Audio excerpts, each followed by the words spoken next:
Story. A group of black Missouri football players announced Saturday that they would not play or participate in football activities until University President Tim Wolfe resigned. The players, part of a group called Missouri's Legion of Black Collegians, were angered over Wolfe's handling of recent events of racism on campus. And we just got word that the University President Wolfe has resigned, saying he hopes this move will help people heal.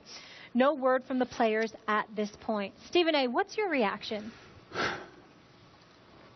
I don't want to use the word happy because it's a shame that it had to come to this. An individual by the name of Mr. Wolfe, Tom Wolfe, the president of the university, lost his job. That's certainly not a cause for celebration. It's sad that it had to come to this, but it was necessary. He had to go. And he had to go, ladies and gentlemen, because as the president of a university, of an institution of learning, there were problems that obviously existed at this university.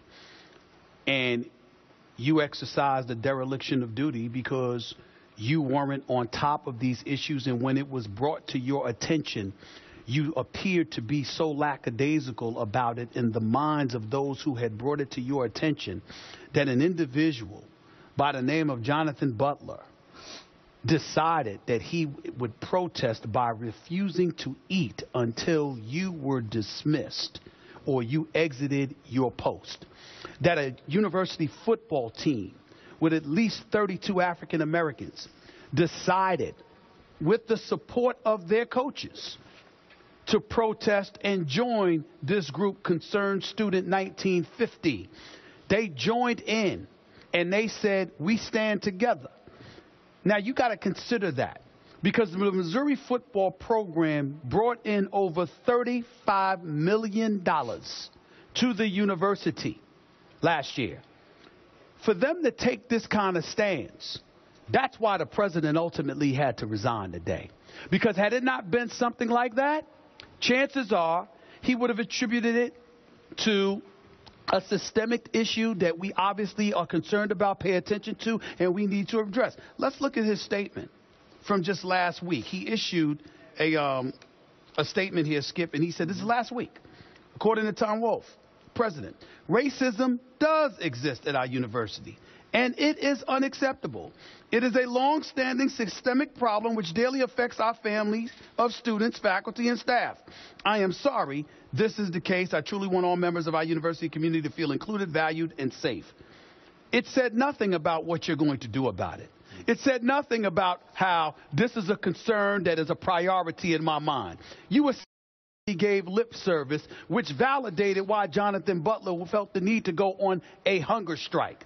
And in the end, the goal of getting this accomplished in terms of him being ousted as the president or him choosing to resign is important in this respect. At the end of the day, you can't legislate what's in people's heart.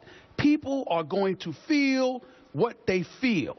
But at the end of the day, we can legislate to some degree how you act and how you perform, particularly when you are in a position of leadership as it pertains especially to young minds. And the fact that it came to this is not a cause for celebration. It's a cause of sadness because this is an institution of higher learning. And the fact that a university president has to resign, and we're talking about racism when it comes to students, to me, is a sad commentary. It's sad. I'm just going to leave it at that because if I go any further than that, I might go off. Love what you just said. Appreciate what you just said. And I want to point out once again the power of athletes, college or pro, standing up, banding together, and bringing national attention to what for months actually had been a local issue around Columbia, Missouri. This had been going on for months. And it was mind-blowing to me how callous this president had been, how insensitive, how dismissive he had been at all that had been brought to him. Do you realize this is happening and this is happening? And he issued just last week another sort of callous, insensitive statement to me. Oh, that's, yeah, it's okay. We'll figure this one out. At least they have now instituted diversity training for this next January. for new students. All new students have to undergo diversity training. A school of 35,000 students with 8% or so African American. Yes. Also, comprehensive racial awareness and inclusion curriculum will be added at Missouri. Yeah. So this works. This can enlighten people. A lot of people just don't know enough. A lot of young white people come in and they just don't know. This can help educate, open minds, make aware. And it all started and ended because the football team took a stand. You can say, well, gee, is it really their... Yes, it is. It's okay to take a stand. Again, we can get on slippery slopes sometimes. You have to understand the issue.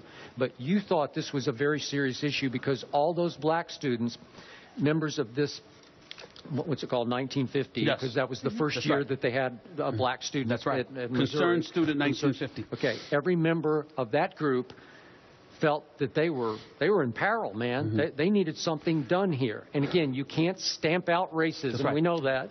But you can educate and enlighten enough that you begin to open minds and come to some meeting of those minds. Let me ruffle a few feathers here. Don't worry, Chuck. Don't get nervous. It's our editor. Mm-hmm. Let me be very, very clear. In this particular situation, it was more than appropriate. It was the right action to take. And to white Americans out there, accept the reality that to some level, racism still exists. Sure. It's just inescapable. It's a reality. Definitely. But to black America, let me make this statement. Everyone who's white is not racist. And it's important to point that out because with this particular incident, it was warranted.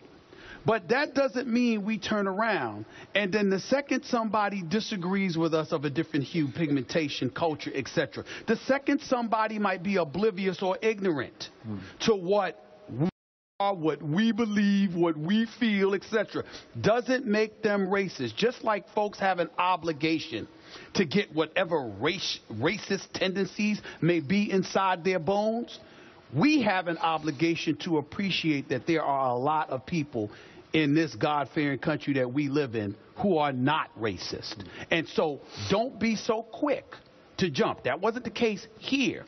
This was valid. But there are some folks out there that will use this as an excuse to jump on every issue and attach racism to every issue, when it may not be that. It may be that somebody just doesn't like you. Let's be clear about that and understand the importance of deciphering the difference, because when it comes to legislating what's in somebody's heart, more often than not, you can't tell. So just learn, again, in this incident, it's apropos what happened. I support it 1,000%. But don't think that this incident is every incident. Well said. Yes, and it's a shame that the football players had to do this still in 2015, that it needs to be done, but they were right. They stuck together, and it was impactful, and I give Gary Pinkel credit, too, to stand behind them.